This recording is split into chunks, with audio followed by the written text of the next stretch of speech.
After months of relative peace in Yemen between the government and Houthi troops, a return to all-out war is imminent unless the current escalation of violence is halted, the UN envoy to Yemen said on Thursday. Hans Grunberg has warned ambassadors in the Security Council that there has been gradual increase in fighting in various regions, with all sides threatening to resort to war.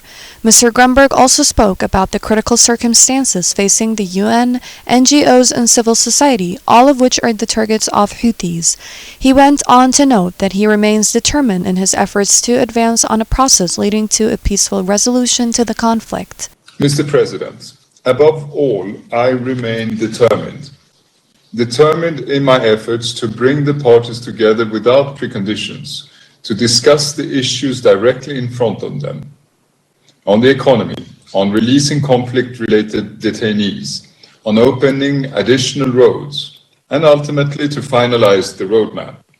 But I also remain determined to continue to work relentlessly together with the whole UN family for the release of our personnel, and I echo the Secretary General in demanding their immediate and unconditional release. I will continue to engage all available channels to this end.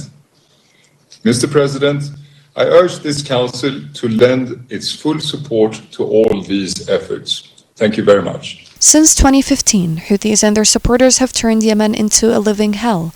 However, throughout months of peace negotiations, a ceasefire mediated by the UN that expired in 2022 was maintained. After the genocide in Gaza broke out, the Houthis threatened to use the Suez Canal to launch a coordinated attack on what they believe to be pro-Israel maritime companies operating along the Red Sea coast, as the Houthis have intensified their attacks on commercial and military ships, threatening the security of the region.